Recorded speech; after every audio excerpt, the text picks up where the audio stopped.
parties should take responsibility, defeat and the then government. But I believe that what I have made very clear is that I have my priorities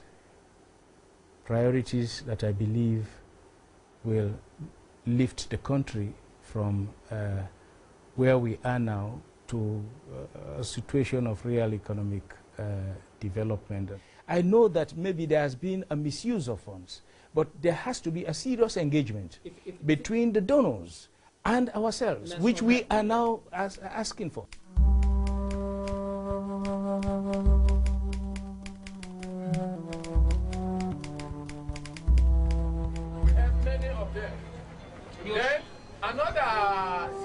The chiefs hold sway here in Kailahun just as they did in Green's day. They balance their culture of secret societies and the African bush schools with intrusion from the West. Many of the Western aspirations may not be as useful to us in this part of the globe as it will be as have been provided by nature for us. Of course, as the paramount chief is saying, there are some good vices. Man should be exposed to changes, but changes for the better. Where do the secret societies, the alligator society, the gorilla society, the hunting society, where do they fit into your culture?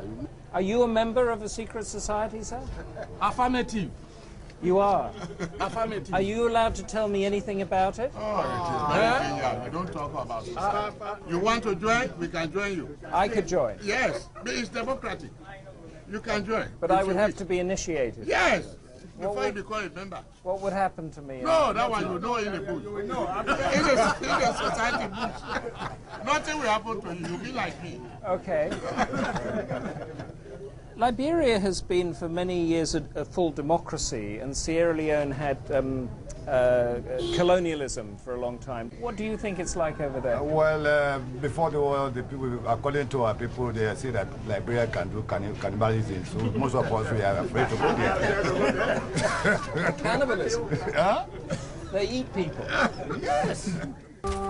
We head off to Liberia itself, where Green said the suggestion of malice and evil was so great that he began to half believe it.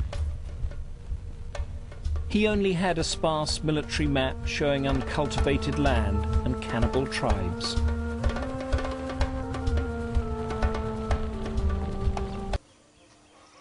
I must admit I'd expected a lot more than this. Two war-torn countries, Sierra Leone and Liberia, but hardly any security at all. Just a bamboo pole on a piece of rope, so easy just to walk from one country to another, and the immigration post and immigration officials very relaxed. In fact, we're the only people that have come through here officially today.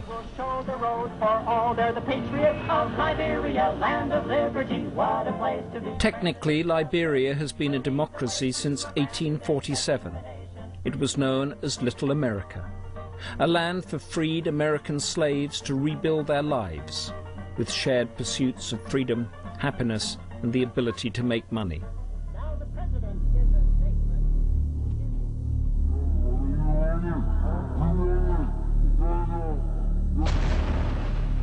But things didn't work out like that. Instead, there was civil war, driven by bad government and greed over diamonds and other resources. It ended with international intervention led by the United States. Now 10,000 UN troops are in Liberia, keeping the peace, helping to build what Green described as civilization. But what did it mean then, and what is the end goal now?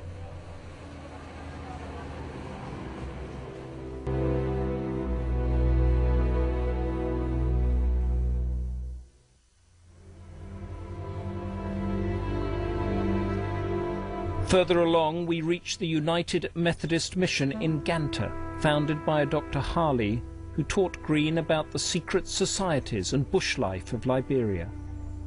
The school and hospital here still give education and health care for thousands around. where the beliefs of Christian evangelism come face to face with the beliefs of the African bush. Has your relationship with God changed after working here? Certainly is much stronger, I think, is having to rely on him and his strength to get through a lot of things, and in some ways, yes. The secret societies, the devil worshipping, the ritual stuff, how does that clash with Christianity? Well, there is a difference of spiritual beliefs. There's a phrase called one foot in the bush and 1 foot in the society, or one in the hospital, or different places where there are the torn between the two cultures. The Liberian bush all around us was quiet. Green called much of it dead forest, bereft of any human emotion. Yet this is the landscape loved by Liberians. No native boys or girls are considered mature till they pass through the bush schools Green discovered. All the way through the great forests of the interior one comes upon signs of them. A row of curiously cropped trees, a stockade of plaited palms, indications that no stranger may penetrate there. Here is the spiritual heart, as it were, for many when choosing between the bush and the modern world.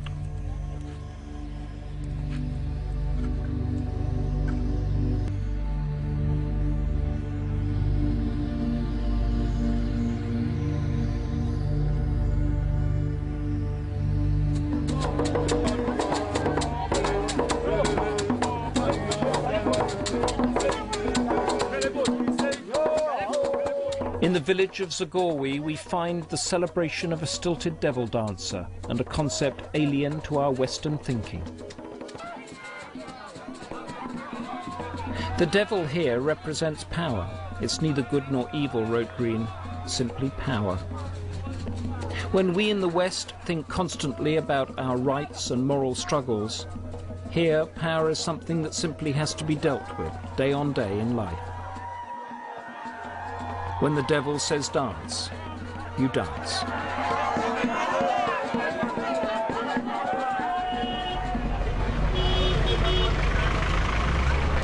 The capital, Monrovia. From the interior we drive into an urban chaos where Green said people had been taught to steal, lie and kill.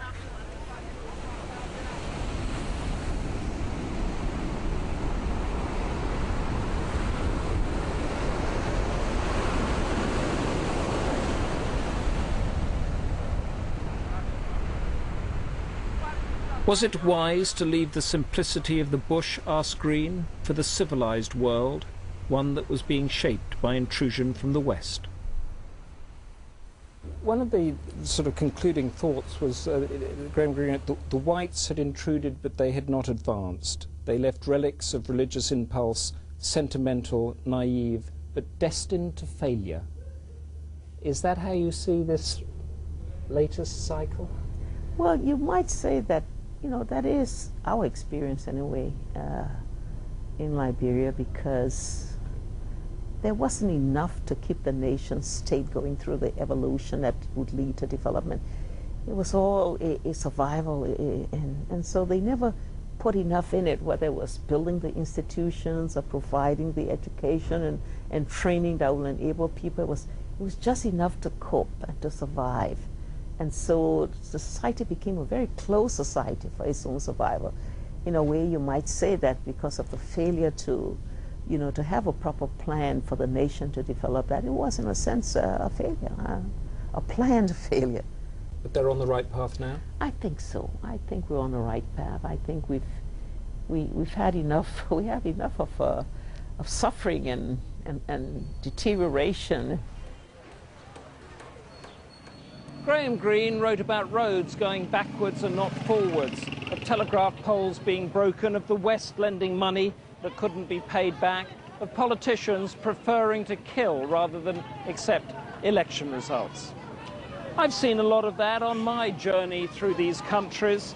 The paramount chiefs, the lightning makers, the missionaries, and the devil dancers and the pot-bellied children, they're all still there.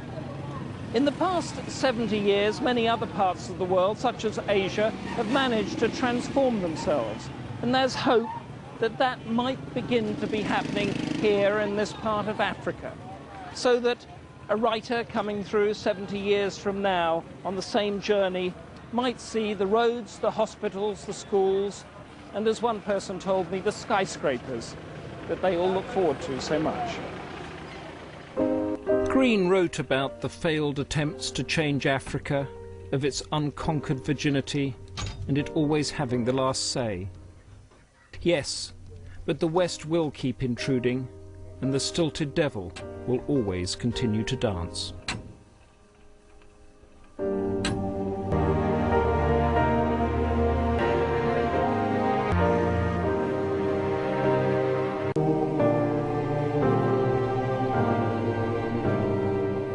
Both parties should take responsibility, defeat and the then government. But I believe that what I have made very clear is that I have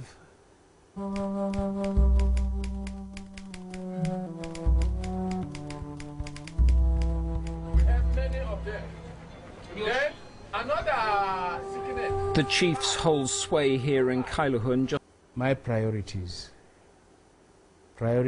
that I believe will lift the country from where we are now to a situation of real economic. Just as they did in Green's day, they balanced their culture of secret societies and the African bush schools with intrusion from the West.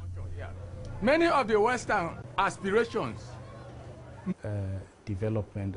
I know that maybe there has been a misuse of funds, but there has to be a serious engagement between the donors and ourselves, which we are now asking for.